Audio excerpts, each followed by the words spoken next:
pakitaas lang po ang kanang kamay. Do you swear to tell the truth, the whole truth, and nothing but the truth in this investigation? Thank you. Please take seat.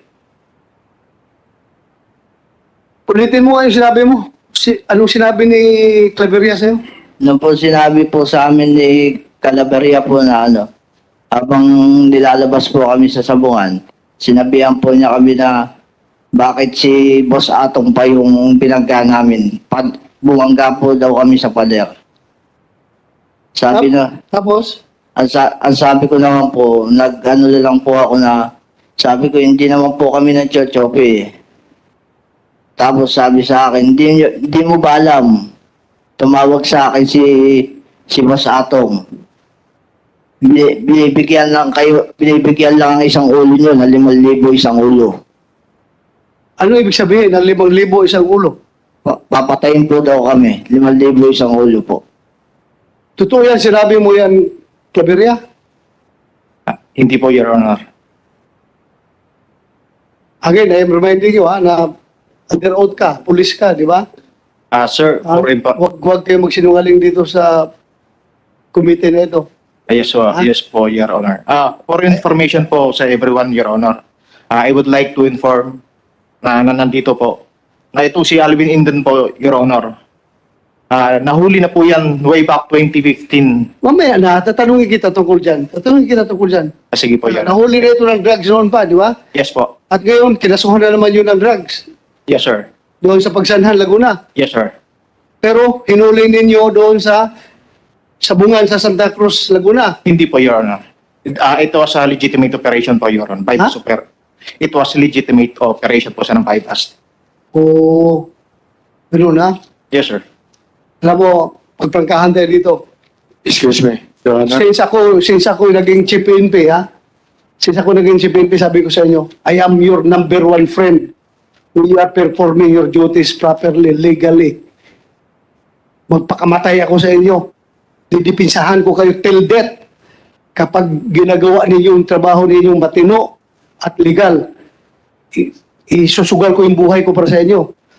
Pero pag kayo naman ay gumawa ng kalukuhan, illegal, I am your number one enemy. I am your number one enemy. Yan yung sabi ko sa inyo noon pa eh. Kaya sana huwag tayong maglulukuhan dito.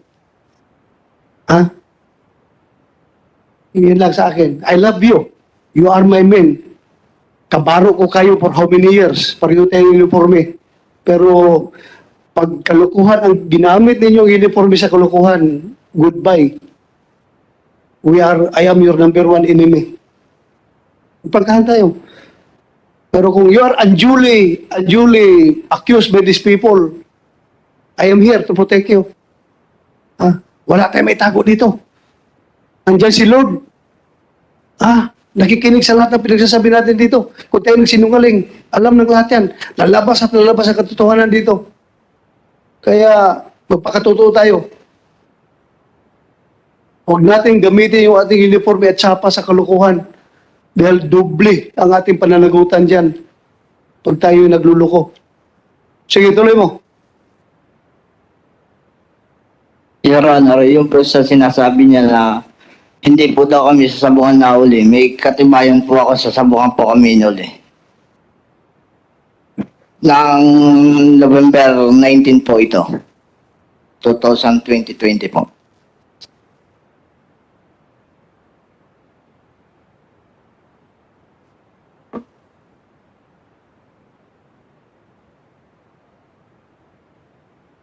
Ano ito?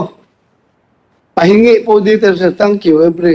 Yan po yung Tagan po Your ba? Honor, yung pag nagpapasok po kami ng entry name.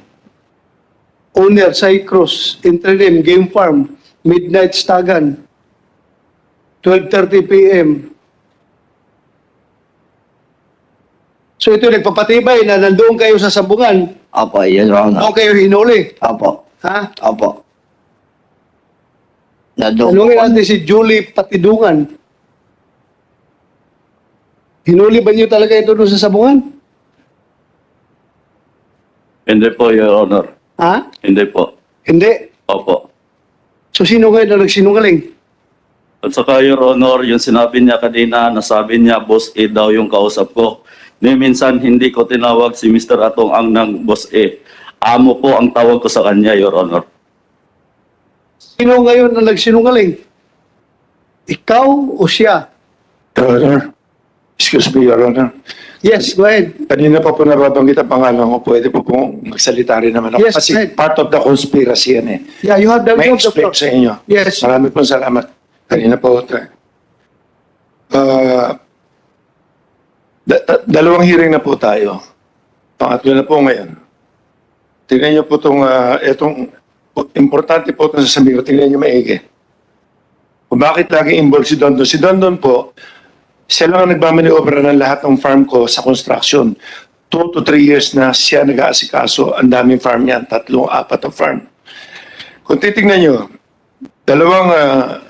dalawang Senate hearing plus ngayon, ang question kung sino-sino nilalabas sila, biktima ba silang lahat? Ang media lagi nakafocus na kami lagi, hindi lang kami kumikibot, pinapanood ko lang kung ano nangyayari. Talaga bang si Butch Inonog, inosente ba? Or biktima? O ano? Mr. Atongang, I just would like to remind you na kaya nakafocus sa inyo ang investigasyon dahil naturalmente doon last nawala yung bago nawala yung mga tao doon sa sabungan ninyo. Yes, Your Honor. Before you want to destroy the credibility of whoever kung anong klaseng tao si Inunog, I just would like to tell you na kaya nakasintro, baka sabihin mo na kayo lang ang pinagtutukan. Kayo talaga. Sa inyo talaga nakatutok ang investigasyon. Your Honor, Ano nangyayari? hindi ko po sinisira credibility niya. Pwede po tapusin ko lahat. Sige, Makikita niyo po ang conspiracy rito. Sige, sir? Gusto niyo po malaman Yeah, yung conspiracy. go ahead with the conspiracy. Patapos na kasi mahaba-haba konti lang to pero andito lahat ang laman. Sige, please, continue. Kasi kasi putol-putol to pag na-question ako ng isa magtataka kayo hanggang dulo ang sagot dito para matapos tong pinag-uusapan na to eh. Okay? Andito lahat ang laman, okay? Ine-explain ko lang sa inyo yung salita ko na yung question ng mga tao yung inosente ba sila o hindi. Tapos papakita ko rin sa inyo kung ano yung kasi pinag-usapan na yung mga chope-chope, hindi naman namin malalaman talaga yan eh. Dahil yung taya nga, hindi namin nakikita. Dahil kung pakikita ko sa inyo mamaya, yung kung paano sila kumikita ng pera. Okay? Patutunayan ko rin sa inyo na ayaw ko ng mga yung dahas-dahas dito. Patutunayan ko rin sa inyo. Gusto ko rin isipin nyo kung sino nasa likod din ito ngayon. So, medyo makikita nyo. Kaya kung sana, pakinggan nyo lang muna. Maraming po salamat. Your Honor. Okay. Your Honor, yung umpisa po tayo noong unang mag-hearing, si Butch Inonog at anak niya, ang sabi niya, driver lang po sila, nangungontrata lang po, at wala po silang alam sa sabong noong una. Hanggang sa lumalim ang investigasyon, inamin niya, may farm pala siya. At yung nagsasalitang si Denmark, trainer niya yan, handler niya. Denmark Simpuego. Okay. At pwede niyo ipacheck, hindi siya ordinaryong tao. Marami siyang connection sa politiko at sa pulis. Okay, ito na ngayon. Pangalawa, merong isang family dyan na sinasabi yung Magbanwa family na ang anak niya nawala. Ang amo niya si Julius Chris Abilio. Yan ang sinasabi niya. Tinanong nyo, si Inonog, hindi niya raw kilala yan. Checkin nyo. Si Inonog, tiga-Tanay. Si Chris Abilio, tiga-Tanay din. Hindi raw sila magkakilala, wala raw siyang connection dyan. Pero yung Magbanwa, tiga-Tanay pa rin. Yung family, puro Tanay ito eh. Okay, ngayon, ang sabi ni Inonog, hindi siya involved masyado sa sabong at ang anak niya, driver lang, kontrata lang, binabayaran yata ng 5,000 or something para kumita. Video tayo para makita natin. Yung slide.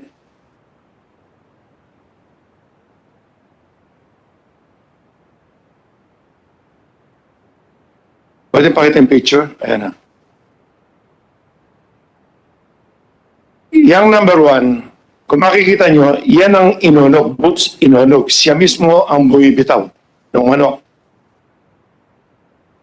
Hindi siya small time. Yan. Ang entry name niya, BGT1, Matao, Baluarte, Guapo. Fight number, ano yan, makikita niyo pangalan niya dyan, nakasulat Boots. Isa siya sa owner. So, yung sinasabi niya hindi niya alam, yan, okay, na hindi siya nagsasabong talaga. Number 2, nakikita niyo si Inonog na andun doon sa likuran ni Lito Guerra na kasama niya, magkakasama sila sa entry yan. So, ibig sabihin, nandun din siya sa arena yan. December 20, 2021. Number 3, siya pa rin ang bumibitaw niyan. Si Inonog pa rin. Inaano kasi na hindi ako naninira, tingnan niyo lang maigi. Ito na ngayon ang papakita ko sa inyo na sinasabi niya, ito ngayon, kinuha lang namin to sa sa makina namin. Dahil lumabas yung pangalan, malalaman lang naman natin yung Chris Abilio, Julius Abilio, tatlo yung Abiliong yung brothers na yan, na sinasabing financier. Sabi ni Inonog, wala rin sa kinalaman dyan, hindi niya kilala, pero Ticatanay, same barangay, pare-pare sila. Okay? Tingnan niyo yung number 4. Slide number 4. Kung titingnan niyo yun, December 20, 2021, sa Manila Arena, ang entry nila BGT1, yan yung binibitawan ni kanina, ni Inonog na picture. Team BGT1, Baluarte, Guapo. Ang owner, Boots. Tignan niyo yung posta nila. Yung posta itong sila Habilio, sila Julius. Ang posta nila, lahat, pumupusta lang sila doon sa manok na kalaban ni Inonog. Yung binibitawan nila. Nasa meron sila Inonog ng dalawang sultado number 225 at 249. Nasa meron ang manok ni Inonog, nasa wala ang pusta nila Julius, nila Abilio. All in all, yung araw na yun, ang kinita nila 1,194,941. That was sa December 2020. Okay. Number 5. December 28. Hindi raw sila magkakilala. BGT1 na naman. Entry na naman ni Inonog. Ibang araw to, December 28. Okay. 4 na laban niya. 200, 208, 229, 240. Lahat ng pusta ni Julius na hindi niya kilala, nasa wala na naman.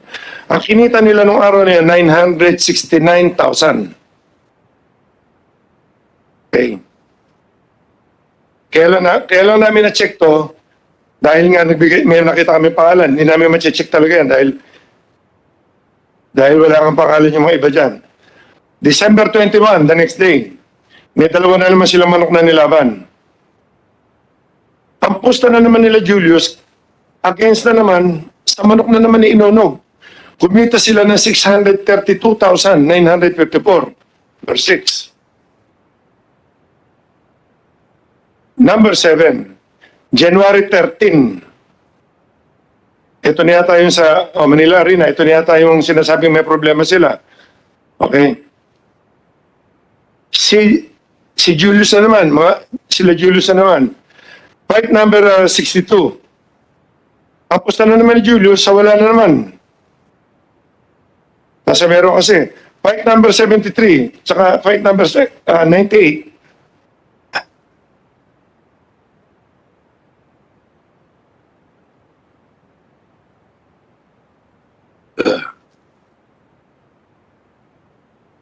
Ang pusta na naman ni Habilio, sa meron naman. So all in all, ang tinamaan na naman nila nung 13, 2,450,200. January 13 ulit. Ito pa. Kasabay nito, mayroon pa palang Laguna. JMJ Brothers, sariling entry ni Julius Sabilio. Kinontra niya mismo ang sarili niya entry. 250,000. Si again? Ano ginawa niya? Kinontra?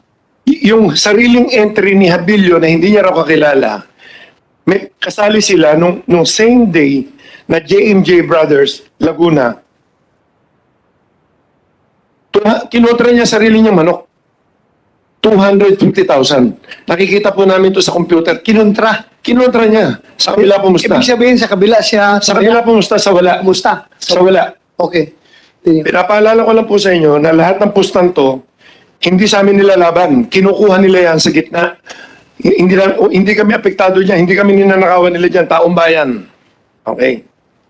Number 9. December 7 sa Santa Cruz na naman. JMJ Brothers na naman. Entry na naman ni Habilio. Ito yung Habilio na to. Ito yung sinasabi nung Magbanwa family na nakausapan nila nung mawala ng pamilya nila na ito yung amo nila. Tapos biglang hindi na nila makontak. Okay. JMJ Brothers sa meron. Ang pustan dito si Habilio sa wala na naman. 100,000. Ito, Manila Arena uli. December 13. Ito na naman yung entry nila, yung nagpunta rito Baricar na tinanong nyo, na nagamit lang daw ang pangalan niya. Nasa pangalan niya itong entry na to, December 13. Pero ang lumaban, manok nila, ni Inono.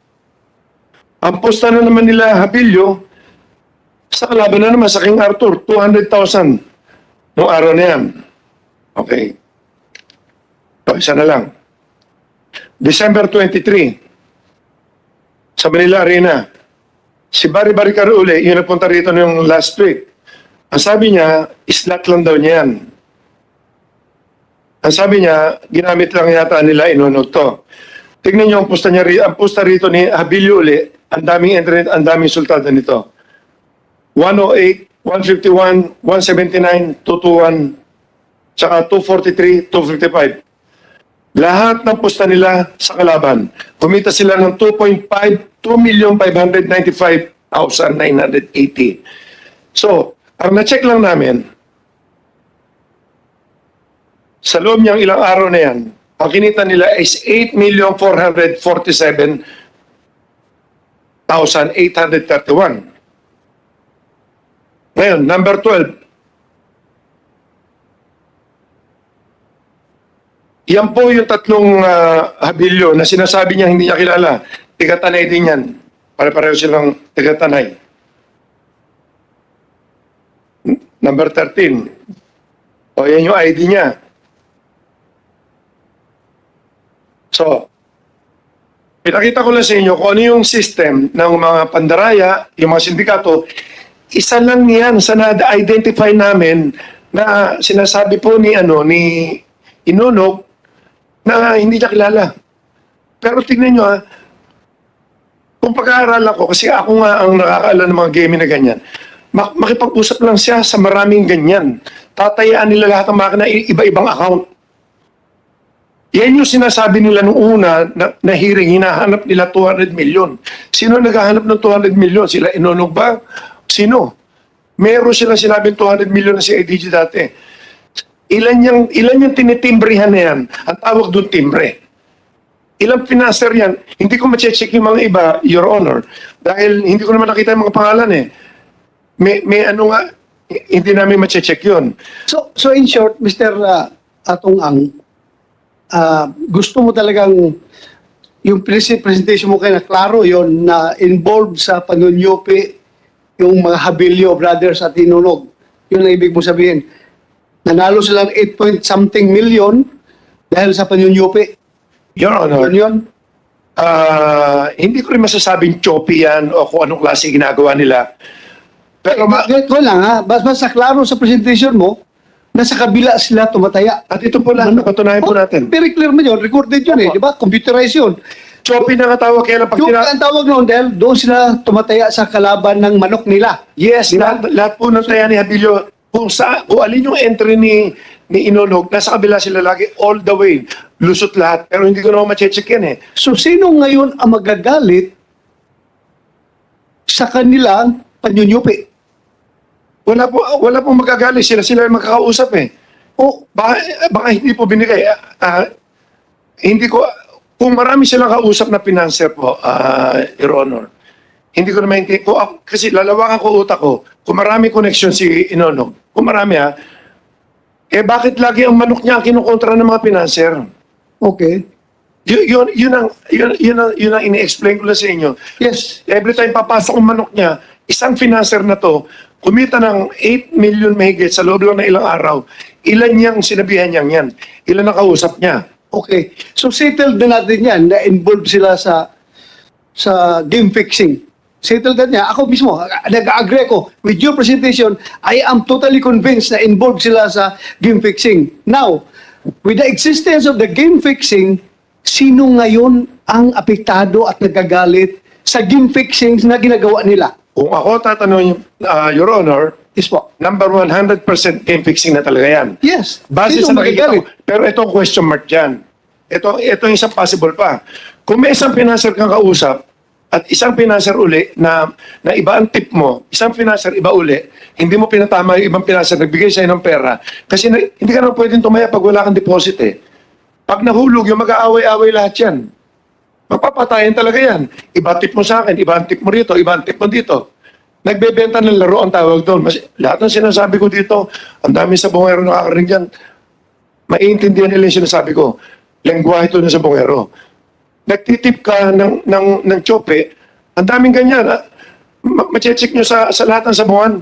Sa buong Pilipinas, pag may tsope, ginugulpi talaga nila eh. So, sa sinasabi mo na yan, parang sinasabi mo na itong nawawalang 34 na tao, most likely, ang responsable sa pagkawala nito ay itong mga involved sa game fixing o yung tinamaan ng game fixing or Ang isang handler, para saktan mo, para mawala, is either nagamit mo or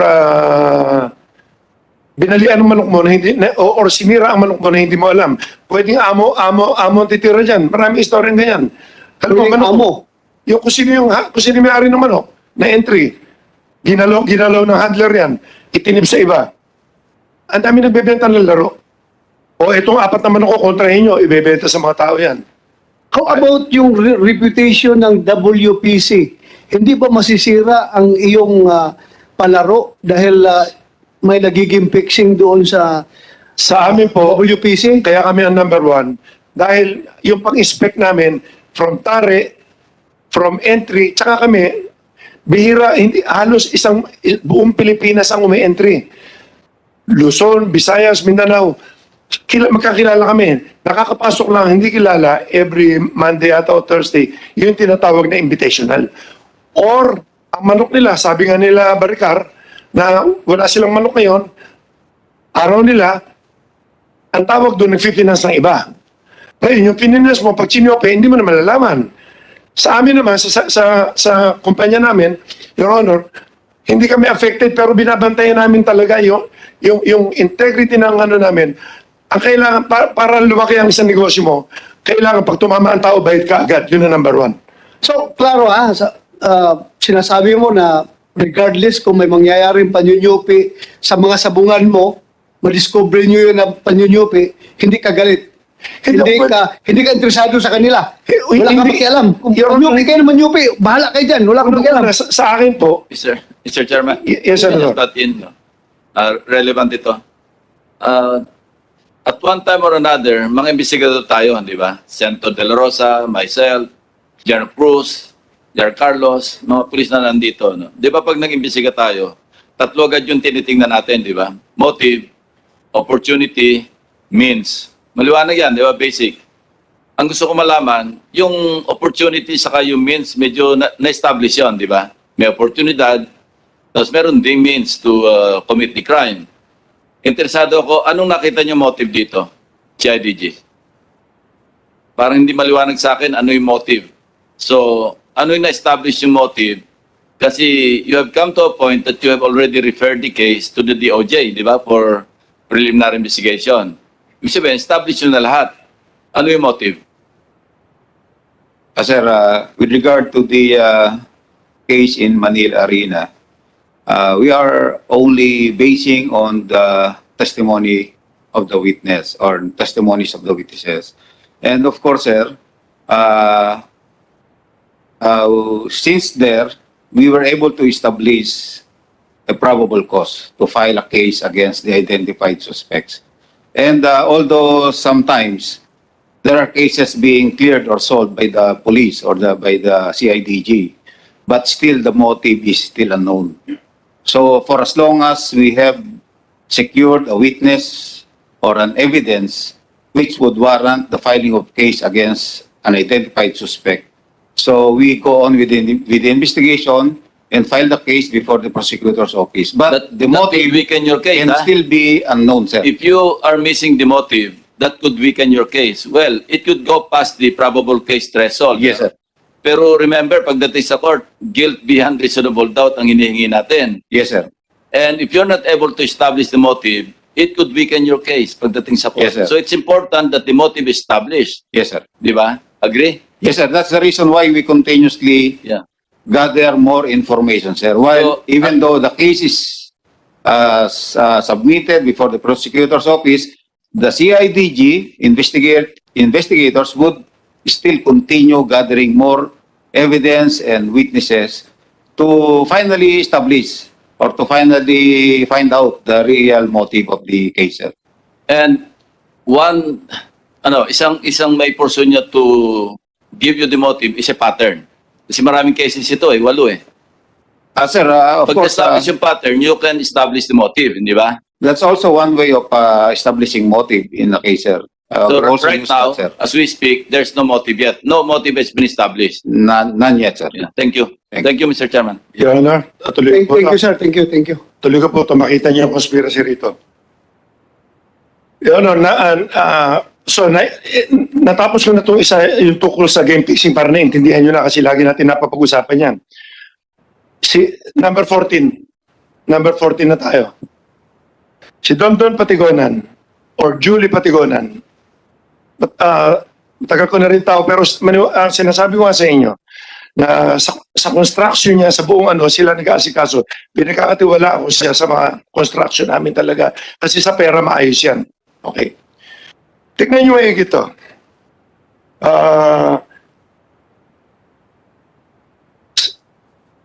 2019, kinasuhan siya ng murder, frustrated murder. Sa Tanay. Tanay din. Na-dismiss. 2019 to as early as 2019 tinatrabaho na kami. Okay. 2019, nabuo ko lang ang istorya hanggang natapos itong araw na to hanggang huli. 2019 kinasuhan siya. Sandali, 2019, kinasuhan siya. Kinasuhan siya. 2019, wala pang kuan ha? Wala pang isabong noon. May mga sabong na ho kami nun. Hindi, Pero wala pang isabong yung pagkor wala, ang authorized. isang taon lang po mahigit. Pero itong kami magkakalaban sa sabong. Matagal na ho to. Ilang taon na kaming ilang taon na kami nag-iisabong dahil kapareho nga sabi ni Ma'am Andrea, ni Chairman Andrea, with or without regulation of ng PAGCOR, hindi kikita ang pag hindi na-regulate yan, hindi kikita kasi existing na. Ngayon, ako, para maka-operate ako, yan yung sinasabi ko nga, na nagpagawa ako ng ordinansa sa local government.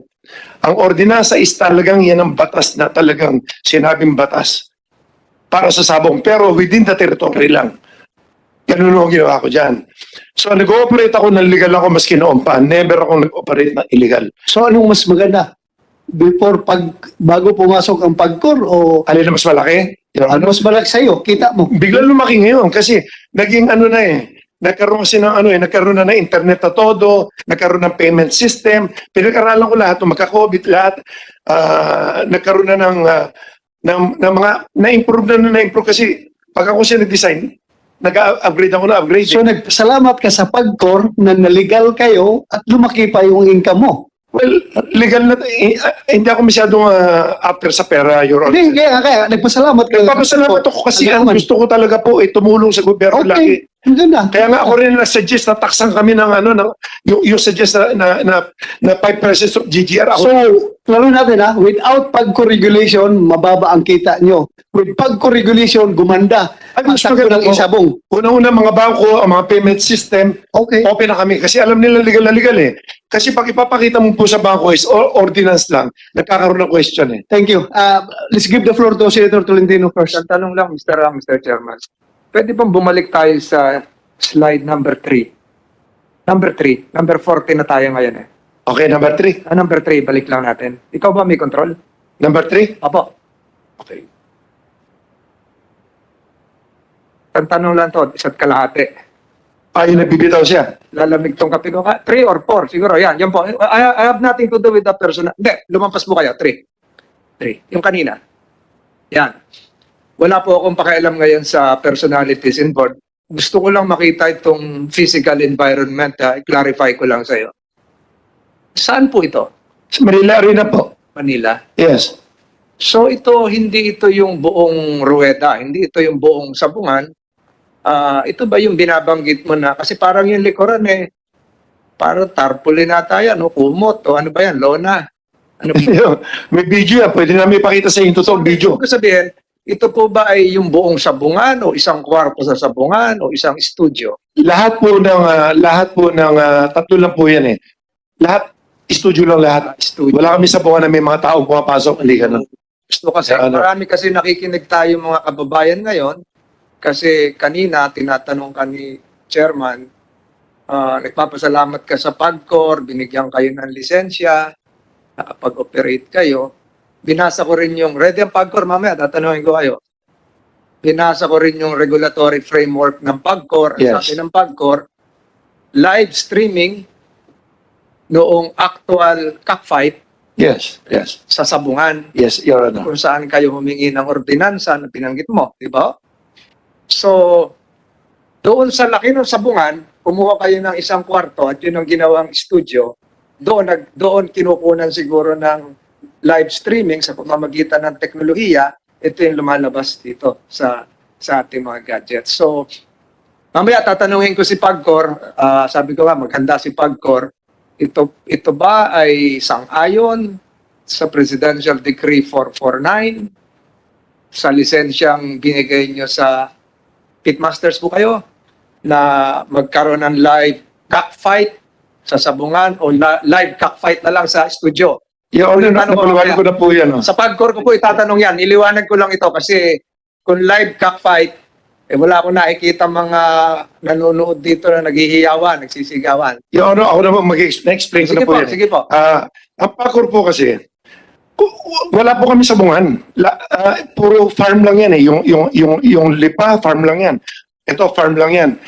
Iyang Manila Arena, ano yan eh, studio lang talaga. Ano siya, nakadesign siya, parang, ano tawag doon?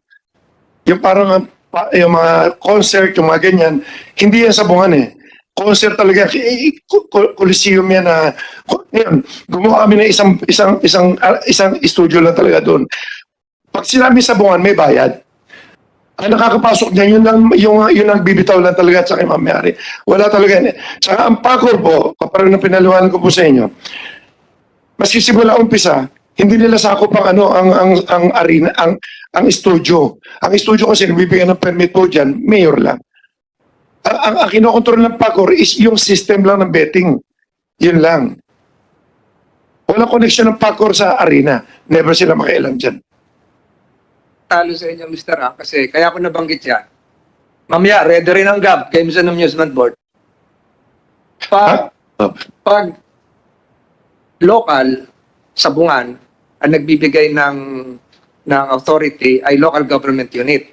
So ngayon, nakipag-tie up kayo sa PAGCOR, binigyan kayong lisensya para ma-beam sa ating mga gadgets. Pero si Games and Amusement Board, sa ngayon sa batas, meron din sila yung mga international cockfights, yung mga slasher, di ba? Wala pong pakialam dyan ng PAGCOR. Wala rin magbibigay lang ng counting permit. Halimbawa, sa Araneta Coliseum, may mga international derby. Nagbibigay din ng permit ang halimbawa, Quezon City Government. Pero ang nagsusupervise na ngayon ay Games and Amusement Board. Live po yan. Hindi po pwedeng sa studio yan. Hindi ko naman tatanungin kung gusto nyo rin isali sa isabong. Hindi, explain ko lang po sa inyo. Magkaiba yun. Ayoko makipagtalo doon. Mamaya tatanungin. Hindi, explain. Ano Pag-recite natin mamaya ang Games and Amusement Board. I-explain ko na po. Ang game and amusement po, ang nagbibigay po na, ang power po ng games and ang GAB, hindi siya nagbibigay ng permit not unless na international derby. Local derby, local government lang po, Your Honor. Kaya napunta ako doon, Mr. Ang, kasi kanina nagpakuha ako ng dyaryo. Ito, Philippine Star ngayon. Nagulat ako dito sa likod, 2022 World Slasher Cup, Araneta Coliseum. Ito, sa March 21. Kailan ba March? Ngayon nata, March 21. Sa Araneta Coliseum po yan. Gab. Pag Araneta Coliseum po yan, kasi ngayon lang pumasok yung itong telepono to. Ito nga, ibig sabihin, hindi, ayoko makipagtalo sa iyo. Ibig sabihin, ibang poder ito, hindi ito local government.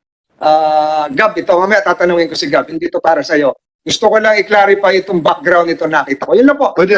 Nasagot nyo naman, thank you, sir. Nasagot. Maraming sir.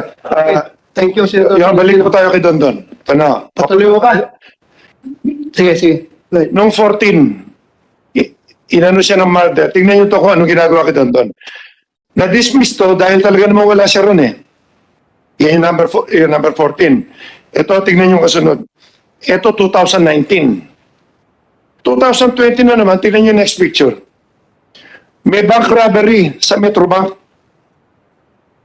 Metrobank Manila. Nakita niyo picture ni Dondon, no? Kinuha sa Facebook niya na may hawak siyang baril. Ginawa siyang leader ng gang. Number 15 niya, tingnan niyo. Okay.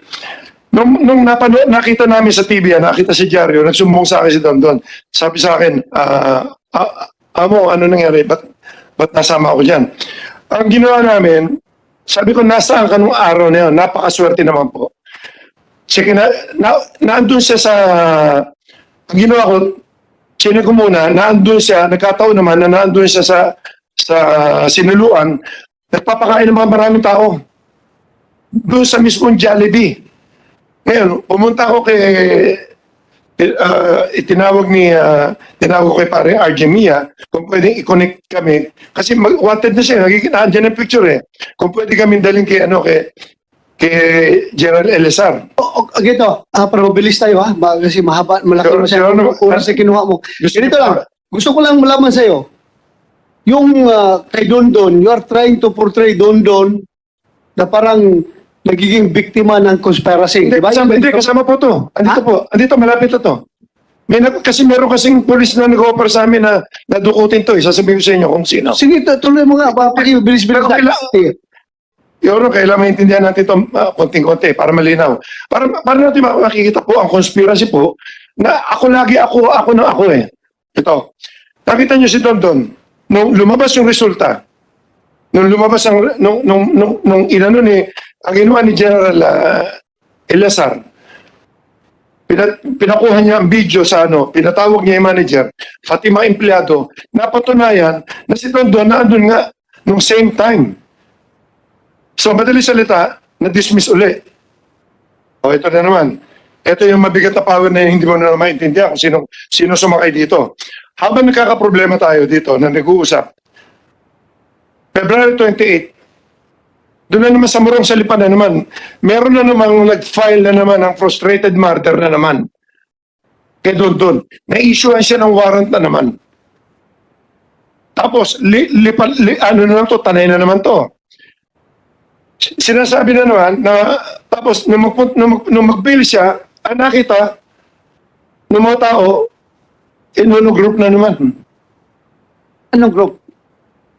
Hindi, ang ginamit na pangalan, yung nakaraang nagdemanda sa kanya. Yung grupo na yun. Pero bakit nandun na naman sila inunog? Inunog? andyan ka, magwag ka muna. Kumsik. Ha? Sige. Pwede ko tapusin ko muna lahat to. Tapusin ka. Yan. Salamat po. So sa madaling salita, nakapagpiansa po si Dondon. At least makikita nyo lang, ang nangyari po doon, ni wala man lang preliminary investigation or PI, ni wala man lang subpina, nagkaroon siya ng warrant bigla. Napakaswerte naman, at least ang uhuli sa kanya, nasabi ko, takbo kagad kami, nag-bail kami. Hindi ko alam kung plano, dukutin ba siya o ano. Okay. So, tapos po tayo dito. Ngayon, yung next picture naman. Tingnan niyo yung number 19 yan. Yan yung si Indon Alvin, yung nagsasalita kanina. Na-convict siya, convicted siya nung 2018 ba yun? Sa Tanay. Tika-Tanay din yan. Bakit Tanay na naman? Kanina Tanay. Tanay siya. Convicted sa drugstore, nag-plea bargain yata, kaya nagkaroon ng ano. Tapos, noong 2020, nahuli na naman siya ng mga pulis na naman. Sinasabi niya, galing siya sa sabungan namin. Anong oras yun kung galing siya sa sabungan namin? Anong oras ba siya nahuli? Hindi natin alam. Kung galing siya sa sabungan namin, na imposible, anyway, ayoko ng conclusion ko. Nahuli siya sa drugs na naman. Same offense. Tigatanay itong taong to. Bakit puro tigatanay? Ang lumalabas ng mga testigo ngayon. Buong Pilipinas ang sumasali sa amin. May tiga Mindanao, may kung saan-saan. So, madali salita, tapos tayo dyan, matatapos na yan Papasok na tayo doon sa importante. June 19, 2021, around 10:30, yung bahay ko sa Mandaluyong, nandun ako nakatira. Malapit sa squatter, doon ako nakatira talaga Inisa ng granada bahay ko, pinagbabaril yung gate namin. Sino ang may gawa niyan? Balay mo? Bahay mo? Bahay ko mismo. Yung gate namin. Kaya may mga pulis nga, pwede niyo po ipacheck to sa Mandaluyong Police. Ipacheck niya, pwede niyo i-check ngayon. Kompleto sila picture, kompleto lahat. Actually, may checkpoint. Pinagbabaril yung bahay ko at initsa kami ng granada. Swerte yung granada, hindi rin pumutok. Pinuntahan nila, pinaputok nila. Tapang mga gumawa nito. Bahay ni Atong ang in-strapping, tinapunan ng granada. Kasi walang guardia, dire-diretso lang nasa tabi ng kalye Okay, sige. Nasa tabi ako ng squatter, hindi po ako kilala, alam nila bahay ko Thank you. Sige. Nasa tabi po ako ng squatter, 5 floors na building, opisina ibaba. Doon po ako nakatira. 48 Calbayo, yan, sabi ko na, wala naman akong kinakatakutan dyan